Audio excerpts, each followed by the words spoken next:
చంద్రబాబు నాయుడు మంత్రి నారా లోకేష్ పై తీవ్ర స్థాయిలో ధ్వజమెత్తిన సత్యవేడు టీడీపీ ఎమ్మెల్యే కోనేటి ఆదిమూలం కుమారుడు కోనేటి సుమన్. సత్యవేడు ఎన్నికల్లో మేం ఖర్చు చేసిన డబ్బులు వెనక్కి ఇస్తే ఎమ్మెల్యే పదవికి వెంటనే రాజీనామా చేస్తాం. సత్యవేడు నియోజకవర్గానికి గంగాప్రసాద్ని ఇన్ఛార్జిగా నియమించారు. మేము ఎన్నికల్లో ఖర్చు చేసిన డబ్బును గంగాప్రసాద్ దగ్గర జమ చేస్తే ఎమ్మెల్యే పదవికి మా నాన్నగారు రాజీనామా చేస్తారు. గౌరవం లేని ఈ పదవి మాకెందుకు? రాష్ట్రంలో దళితులకు ఒక న్యాయం, అగ్రవర్ణాలకు ఒక న్యాయం. చంద్రబాబు నాయుడు నారా లోకేష్ ని సూటిగా అడుగుతున్నాం. మా డబ్బులు మాకిచ్చేస్తే వెంటనే పదవికి రాజీనామా చేస్తాం. తిరుపతిలో ఎమ్మెల్యే ఎన్నికలకు కూటమి ప్రభుత్వం అభ్యర్థి 100 కోట్లు ఖర్చు చేశారు. సత్యవేడు నియోజకవర్గం నుంచి అక్రమంగా ప్రతిరోజు గ్రావెల్, శాండ్ 15 లారీలో తమిళనాడు తరలిపోతోంది. స్థానిక సిఐ ఒక రాజకీయ నాయకుల్లాగా ప్రవర్తిస్తున్నారు. ఇదే విషయాన్ని జిల్లా ఎస్పీ దృష్టికి, కలెక్టర్ దృష్టికి తీసుకువెళ్లిన ఇంతవరకు ఎలాంటి చర్యలు తీసుకోలేదు. నాన్నగారు ఎమ్మెల్యే టికెట్ రాకముందు గంగాప్రసాద్ సారు పెద్ద ఆయన గారి ఆదేశాల మేరకు చంద్రబాబు సార్ గారిని, లోకేష్ సార్ గారిని కలవడం జరిగింది. టికెట్ అడగకుండానే గంగాప్రసాద్ గారు టికెట్ తీయించారు. గంగాప్రసాద్ సార్ గారికి పాదాభివందనాలు, చంద్రబాబు సార్ గారికి, లోకేష్ అన్న గారికి నమస్కారాలు. నాన్నగారు ఆరోగ్యం బాగలేనప్పుడు పవన్ కళ్యాణ్ సార్ గారు ఫోన్ చేసి ఆరోగ్య పరిస్థితి గురించి విచారించడం జరిగింది. పవన్ కళ్యాణ్ సార్ గారికి పాదాభివందనాలు, బీజేపీ పార్టీ కుటుంబ సభ్యులకి పాదాభివందనాలు. నియోజకవర్గంలో నాన్నగారికి ఓటేసినటువంటి ఓటర్స్ మహాశయులకి, నాన్నగారి అభిమానులకి, దాదాపు ఆదిమూలన్న అభిమానులు 30 నుంచి 40 వేల ఓటర్స్తో వ్యక్తిగతంగా ఆదిమూలన్న వ్యక్తి పైన అభిమానంతో 40 వేల ఓటు పోలైంది. టీఆర్ఎస్ పార్టీ తరఫున 35 వేల ఓటు పోలైంది. నాన్నగారు గెలిచిన తర్వాత మా కుటుంబాన్ని, మా నాన్నగారిని వెన్నుముక్క వెనకాల నుంచి పడవడం టీఆర్ఎస్ పార్టీ వాళ్ళు కొంతమంది ఇబ్బంది పడడం జరిగింది. అదేవిధంగా మా యొక్క ఆర్థిక బలంగా మేము కష్టపడి అప్పు తీర్చుకొని గంగాప్రసాద్తో మాట్లాడుకొని ఖర్చు చేసినటువంటి అమౌంట్ ఎంతని గంగాప్రసాద్ సార్ తెలుసు, చంద్రబాబు సార్ గారు తెలుసు, లోకేష్ గారు తెలుసు. కానీ ఈరోజు పరిస్థితి మా నియోజకవర్గంలో ఎస్సీ రిజర్వ్డ్ అయిన నియోజకవర్గంలో ఎస్సీ కుటుంబంలో చిన్న చిన్న సమస్యలు వచ్చినప్పుడు నాన్నగారిని సస్పెండ్ చేయడం జరిగింది. నాన్నగారు సస్పెండ్ అయిన తర్వాత ఒక ఎస్సీ నియోజకవర్గంలో ఒక ఎస్సీనే ఎందుకు మీరు కోఆర్డినేటర్ పెట్టలేదు?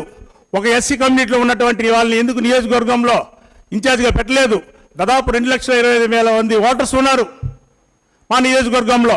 దాదాపు వాటిలో 50 నుంచి 60 మంది జనాభా ఎస్సీ ఎస్టీలు ఉన్నారు.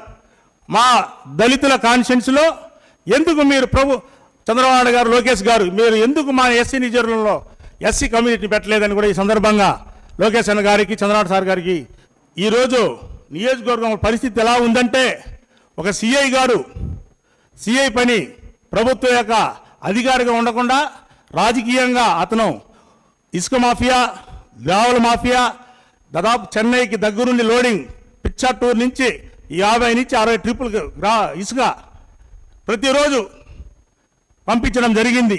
అతను ఒక సిఐగా ఉండి రాజకీయ నాయకులాగా మధ్యస్థం చేస్తున్నారు. ఇది న్యాయమా? మేము అంబేద్కర్ యొక్క ఆదేశాలు మాకు భారతీయ రాజ్యాంగంలో రాష్ట్రంలో దేశంలో అంబేద్కర్ రాసిన రాజ్యాంగాన్ని ఎక్కడ మీరు అమలు పరుస్తున్నారు? మొన్న కూడా లోకేష్ అన్న గారు అంబేద్కర్ జయంతి రోజు వచ్చినప్పుడు తిరుపతిలో అంబేద్కర్ జయంతి రోజే ఒక బ్యానర్లో అంబేద్కర్ ఫోటో లేదు. ఇది న్యాయమా? ధర్మమా? అదేవిధంగా మొన్న సత్యవేడులో పార్టీ పరంగా నేను నారాయణవనంలో నేను ఒకడే కష్టపడి ఫైనాన్స్ పరంగా పెట్టుకుంటే పార్టీ పరంగా నాకు కూడా ఆహ్వానం లేదు. 2-3 రోజులు అన్నం తినలేదు, ఒక పూట అన్నం తింటా ఉన్నా. టీఆర్ఎస్ పార్టీకి గెలిచినందుకు మాకు వెన్నుముక్కని పొడుస్తూ ఉన్నారు. మీరు పొడిచేవాళ్ళు నేరుగా వచ్చి ఇక్కడ కాల్చండి, ఇక్కడ పొడవండి, ఇక్కడ చంపండి. మా నాన్నగారికి హార్ట్ పేషెంట్. అందువలన నేనేం చెప్తున్నానంటే, మీరు దోచుకున్నా ఏమైనా చేసుకోండి, మేము పెట్టినటువంటి ఖర్చుల్ని గౌరవంగా వచ్చే గురువారం లోపల గంగాప్రసాద్ దగ్గర చేర్చండి. మేము అప్పు తీసుకొని ఇల్లు అమ్మి మా అందరికీ మాకు ఖర్చు చేసినటువంటి సాయం చేసినటువంటి అందరికీ అప్పు తీస్తాము. గతంలో 45,000 మెజార్టీతో ఆదిమూలన్న గారు గెలిచారు. అప్పుడు కూడా మేము అప్పు ఇచ్చినాము, అప్పు ఇచ్చిన వాళ్ళకంతా అప్పు చేసినాము. ఎక్కడ ఎవరికి మోసం చేయము, మా కుటుంబంలో లేదు. ఈరోజు కూడా ఏం చెప్తున్నా అంటే, చంద్రబాబు సార్ గారికి, లోకేష్ అన్న గారికి ఒకే ఒక విషయం చెప్తున్నాను. మేము పెట్టిన డబ్బులు, ఖర్చులు మాది కాదు, మా అప్పులు. దాన్ని తీసుకొని వచ్చి మీరు ఒక వారం లోపల గంగాప్రసాద్ సార్ దగ్గర మీరు జమ చేస్తే ఎమ్మెల్యే పదవి కూడా రాజీనామా చేస్తామని ఈ సందర్భంగా తెలియజేసుకుంటున్నాను. మా నాన్నగారు వయసు 75 సంవత్సరాలు, హార్ట్ పేషెంట్. మేము ఏ విధంగా సంతోషం లేదు.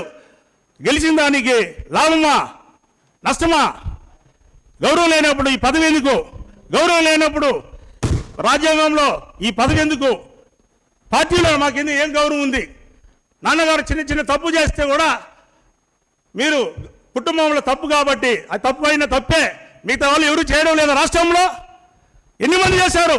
వాళ్ళు సస్పెండ్ చేశారా మీరు? పెద్దోళ్ళకు ఒక న్యాయం, దళితులకు ఒక న్యాయమా? చంద్రబాబు సార్ని స్ట్రైట్ క్వశ్చన్ చేస్తాను. లోకేష్ అన్నికి స్ట్రైట్ క్వశ్చన్. వాళ్ళకు ఒక న్యాయం, మాకు ఒక న్యాయమా? వాళ్ళు ఏం చేశారు? మీరు వాళ్ళని సస్పెండ్ చేశారా? కనీసం పార్టీలో గెలిచిన వరకు నారాయణ నుంచి ఒక మెసేజ్ వచ్చిందా? సత్యవేడు నియోజకవర్గంలో మన మీటింగ్ పెట్టారు. శంకరన్న కూడా మా అన్నే, కానీ ఎందుకు నన్ను పిలవలేదు? అదేవిధంగా రేపు కూడా నాన్నగారు రిజైన్ చేస్తారు. మా డబ్బులు మాకు జమ చేసేయండి, మేము గౌరవంగా అప్పు తీర్చుకుంటాము.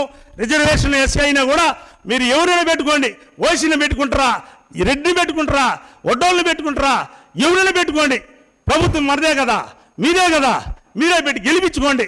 రేపే వచ్చే మే 1st వీక్లోనే ఎలక్షన్ పెట్టండి. ఆదిమూలం అంటే ఏమేమి తెలుస్తుంది. ఓటు వేసిన వాళ్ళందరూ కూడా పదవి. ఈరోజు తెలుగుదేశం పార్టీలో చెరుకు రసం ఓటు వేసిన వాళ్ళంతా పదవి. కనీసం నా మండలంలో కూడా నాకు తెలియదు.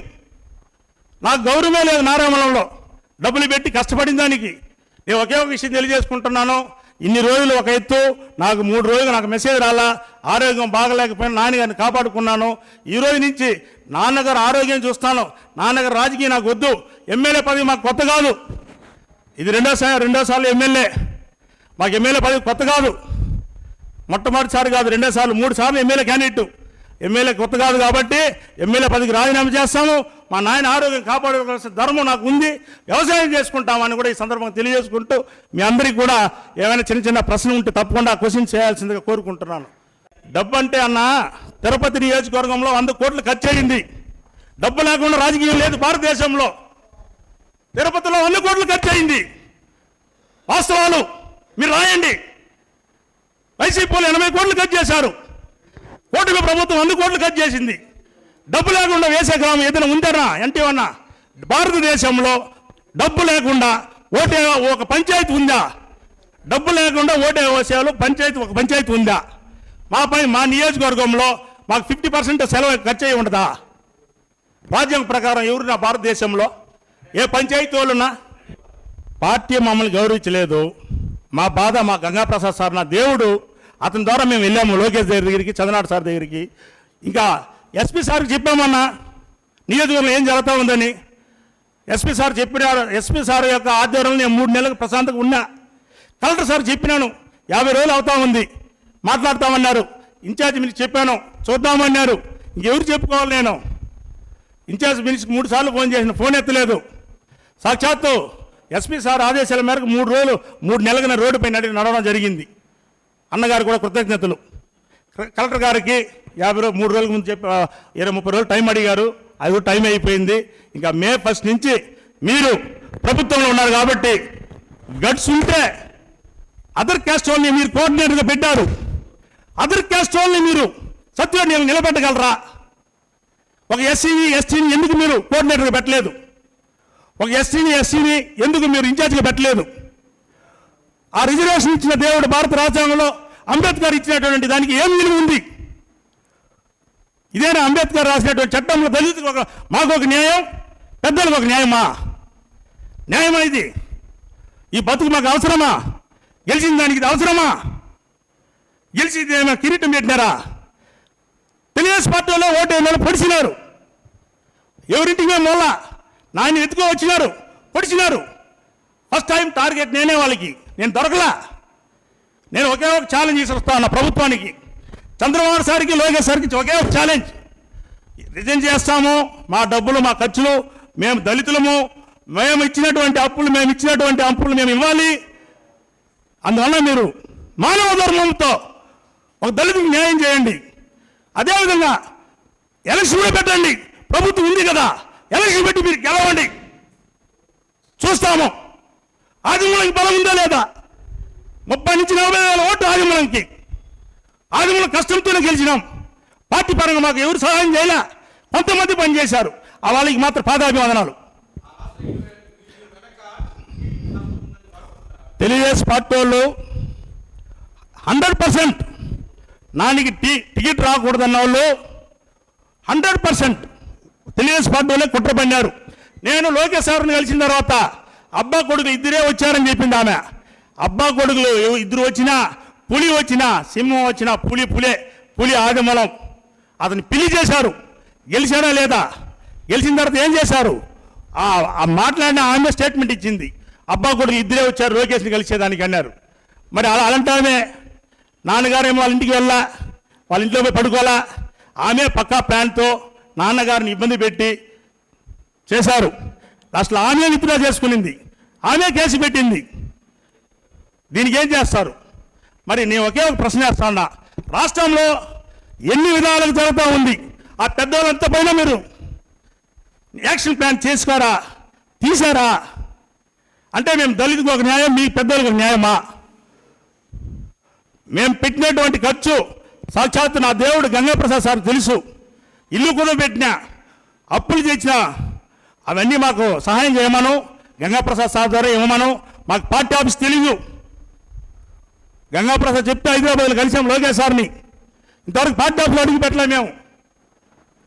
ఎందుకు పిలిచారు, అన్నం పెట్టారు, అన్నంలో విషయం కలిపారు. గెలిచిన దానికి ఇదే బహుమానం. ప్రభుత్వంలో ఉన్నారు, మీరు ఎలక్షన్ పెట్టుకోండి, గెలవండి, మాకు రావాల్సిన నిధులు మాకు ఇచ్చేయండి, రాజీనామా చేస్తాము, తప్పకుండా రాజీనామా చేస్తాము. మా నాన్నగారు ఆరోగ్యం కాపాడుకోవాలి. నాన్నగారు ఆరోగ్యం కోసం రాజకీయం మాకు కొత్త కాదు. 50 సంవత్సరాల రాజకీయం నాన్న. ఇన్ని రోజులు ఒక ఆరోగ్యం బాగుండాలని తండ్రి కోసం చూశాను. దాదాపు నారాయణంలో నన్నే పిలవల. నారాయణంలో 25,000 ఓటర్స్ ఉంటే నేను కష్టపడి పనిచేసి చేస్తే నాకే ఆహ్వానం ఇలా తెలుగుదేశం పార్టీలో. ఇంకెవరిని పిలుస్తారో? ఆదిమూలం వరకు ఎలా పిలుస్తారు మీరు? ఓటైన వాళ్ళంతా భావించినారు చెరుకు రసంకి. అంటే ఓటు వేసిన వాళ్ళకంతా ఓటు వేసిన వాళ్ళకి పదవి, ఓటు వేసిన వాళ్ళకి నా మండలం నన్ను పిలవలేదన్న. సత్యవేటలో మన ప్రోగ్రాం జరిగింది. పార్టీ పరంగా ఎవరు పిలిచారు? మీకు ఇంకేమైనా ప్రశ్న ఉన్నాయన్నా? నేను చెప్పేది మీరు అందరూ కూడా ఇది ఒక స్వార్థం కాదు. ఇది మా యొక్క ఆవేదన. కష్టపడి గెలిచిన దానికి మా ఆవేదన, మా బాధ చంద్రబాబు సార్ తెలియాలి, లోకేష్ గారికి తెలియాలి. మా గంగాప్రసాద్ గారి ఆధ్వర్యంలో తప్పకుండా రాజీనామా చేస్తాము. మాకు రావాల్సిన నిధులు తప్పకుండా మంజూరు చేసి మమ్మల్ని గుర్తించాలి. మా యొక్క కష్టాలు నష్టాలన్నీ కూడా మేము పక్కన తీసుకున్నటువంటి అప్పులు కూడా తీర్చుకోవాలి. మీరు ఎవరినైనా పెట్టుకోండి, ఎస్సీ నియోజకవర్గంలో ఎవరినైనా పెట్టుకోండి. ఇప్పుడు ఏదో కోఆర్డినేటర్ పెట్టున్నారు, అదేవిధంగా ఎవరైనా పెట్టుకొని మీరు నియోజకవర్గం ఏమైనా చేసుకోండి. మీరు మురళీనాయుడు గారికి డాక్టర్ బిఆర్ అంబేద్కర్ చట్టంలో ఏ ఎమ్మెల్యేలు రావచ్చు. లెటరు గంగాప్రసాద్ సార్ చెప్తే ఇచ్చాము. కానీ మానవ ధర్మంతో ఒక అంబేద్కర్ జయంతి రోజున ఒక సిఐ గారు, ఒక ఎస్ఐ గారు ఒక మాల వేల సత్యవేడులో. ఎన్టీవీ సత్యవేడు నియోజకవర్గంలో ఒక మాల వేల. ఆ రిజర్వేషన్ ఇచ్చింది ఎవరన్నా? డాక్టర్ బిఆర్ అంబేద్కర్ గారు. మరి అతను సిఐ గారు రాజకీయం చేయాలంటే యూనిఫామ్ ఎందుకన్నా? మానవ ధర్మమేనా? అందువల్ల సిఐ గారికి ఏం చెప్తానంటే, మీరు యూనిఫాము రాజీనామా చేసేయండి. యూనిఫామ్ వద్దు, సిఐ పోస్ట్ వద్దు, రాజకీయాలు రాండి, ఎమ్మెల్యే తీసుకోండి, రాజకీయం చేసుకోండి కదా సిఐ గారికి. ఎస్పీ సార్ కూడా చెప్పినా కూడా అన్న చూస్తాం, చేస్తాం, మాట్లాడతాం అన్నారు. ఎస్పీ సార్కి చెప్పాము, కలెక్టర్ సార్కి చెప్పాము.